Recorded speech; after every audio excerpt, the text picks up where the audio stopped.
happy and feel great honor to receive this degree, and also opportunity to talk with young boys and girls. I think very bright in your eye. And also one aspiring student, quite bright here also.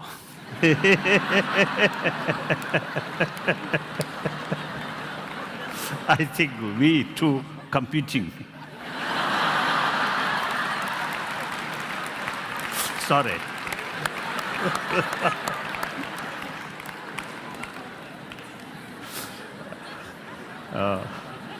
So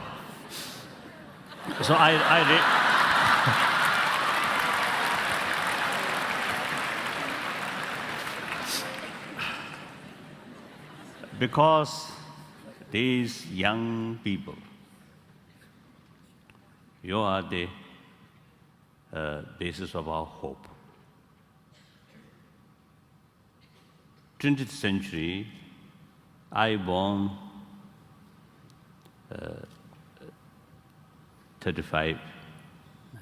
1935.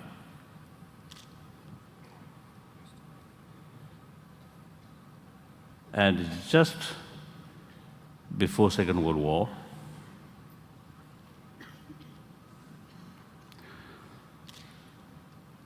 then Korean War, Vietnam War, and also during India's partition, millions of people suffer, and also civil war in China. And up to now, in Africa and Arab area. I think each individual's dearest is one's own life. But that life, no, there was, in some sense, no value to the preciousness of the life. So, now I am over nearly 73. I observed the last century. Of course, there are many great achievements in the field of science and some other.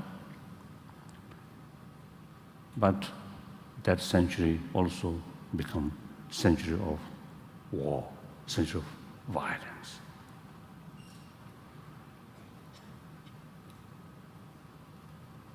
I think people who start this violence, I think certainly with the hope or vision, although they are violent method, but hoping bring more brighter days on this planet, or at least their own concerned people. But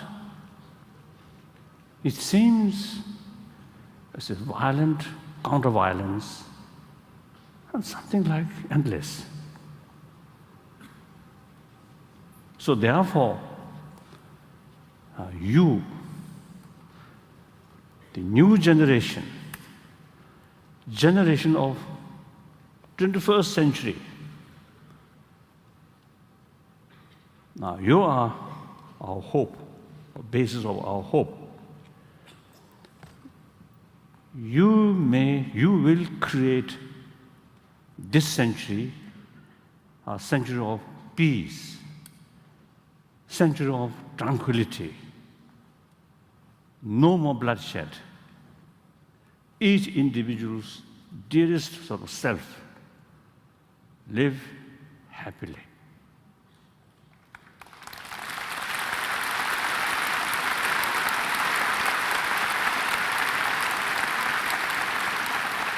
So everybody, saying 1,000 times peace, peace, world peace, like that.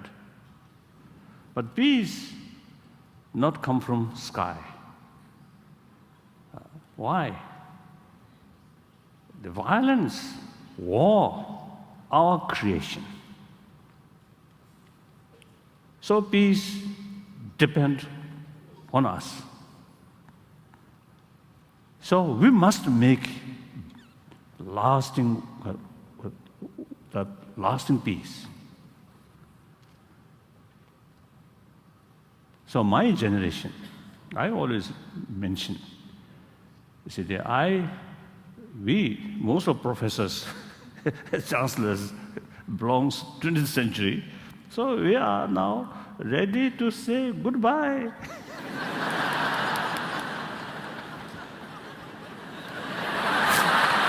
So the time to hand it over all these, or say the mass survey.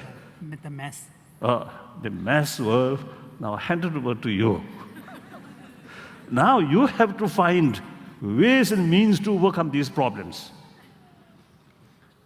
Now, firstly, in order to carry effective ways and methods to bring peace,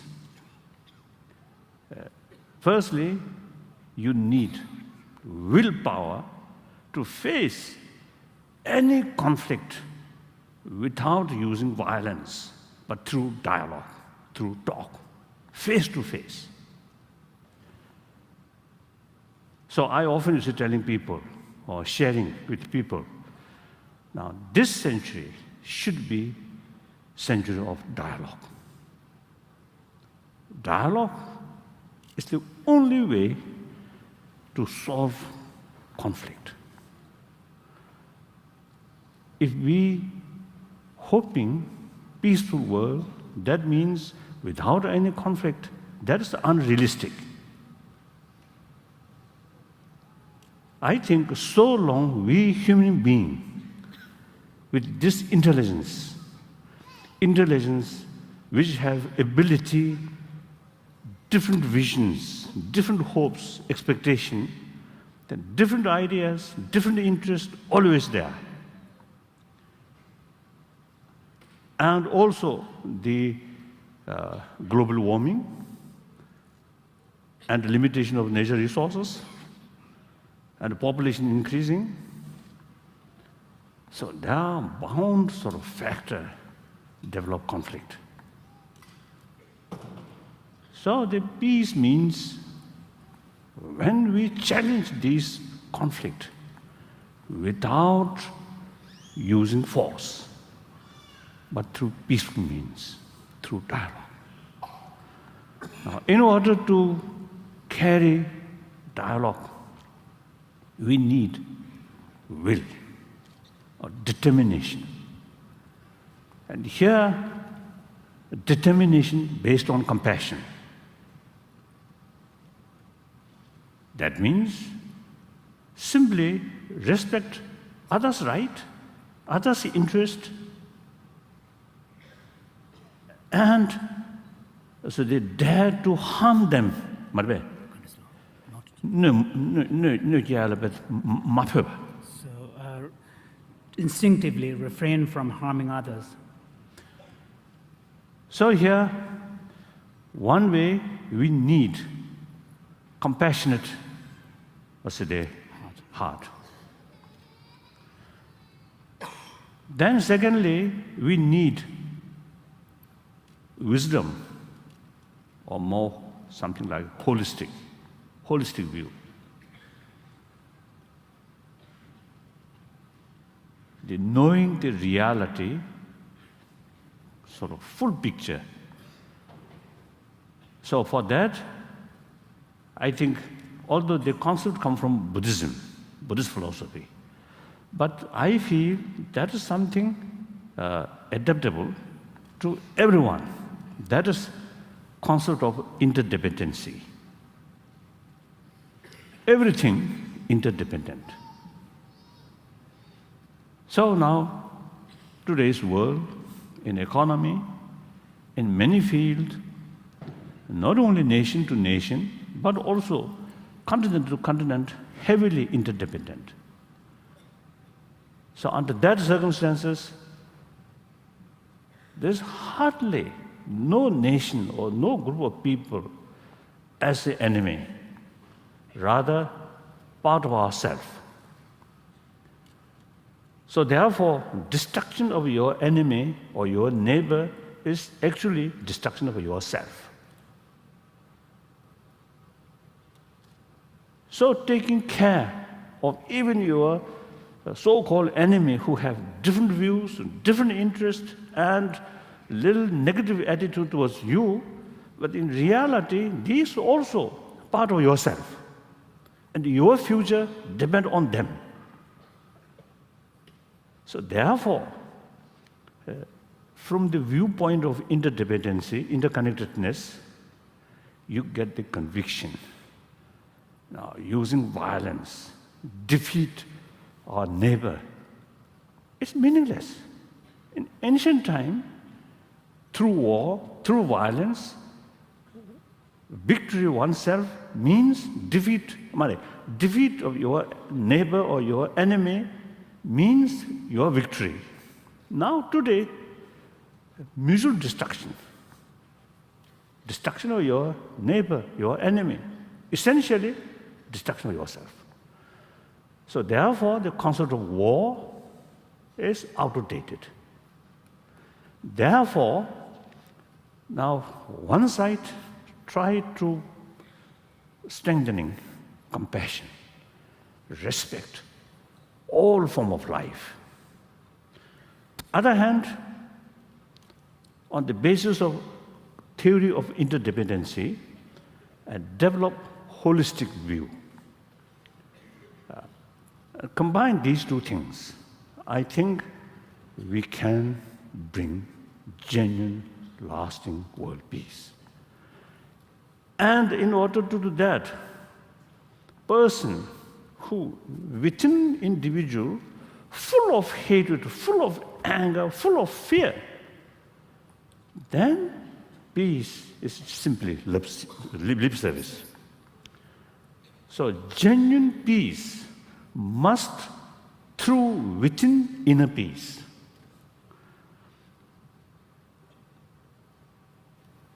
So therefore, in order to achieve genuine peace, world peace, first we start individual, in our mind, in our emotional world. Peace, tranquility, calm. Of course, disturbances, hatred, anger, these, or too much suspicion, these, you see, bound to happen. But should go on a surface level. Deep insight, respect all form of sentient being, and knowing my future depend on them. Combine these two things are, in deep insight, you can sustain inner peace, inner calmness. So these destructive emotion, almost impossible to stop, come and should not gain strength. Come and go. In deep insight, compassionate mind, with the wisdom, then you can maintain inner peace. So through one individual's inner peace, you can create peaceful family, then peaceful community. If eventually we create that kind of community, then leadership, the politicians or civil servants, including military personnel or businessmen or anyone, come from that kind of community, that kind of society, will be different. So that's the way to bring genuine, peaceful world or lasting world peace. So, as far as education is concerned, you are expert. And particularly these old, also the wonderful professors and these, of course, fully equipped as far as knowledge is concerned. I feel shame or shy speak in front of these big scholars. However, another factor which that gives me little sort of courage, that is modern education. It seems maybe wrong, maybe my view wrong. It looks modern education, they mainly focusing or concentrated concentrating mainly external development, material development. I think we can't blame that because I think 1,000 years ago in the European continent, the separate education institution started. At that time, the reality, the church take full responsibility about inner values, moral ethics, and also family. I think takes some extent, family also take the care. So separate, newly developed education institution, then simply concentrate on brain development. Okay, knowledge. Now gradually, the influence of church, of course, still there, but not that much influence. And then family values also somehow changing.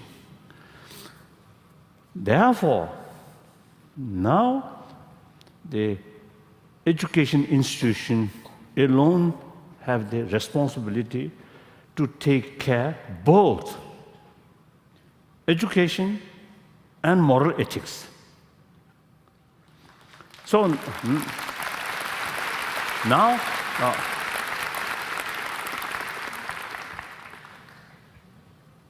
moral ethics is concerned, there are different views. One view, moral ethics must be based on religious faith. Another view, moral ethics not necessarily based on religious faith. The moral ethics can be secular ethics and should be universal. Universality way. Universal.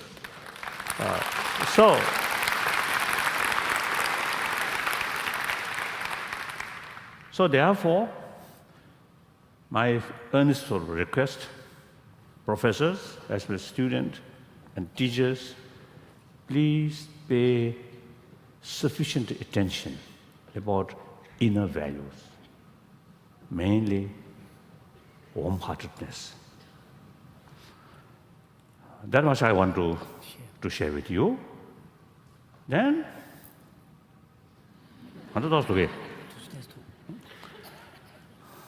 and what else I should say? I don't know.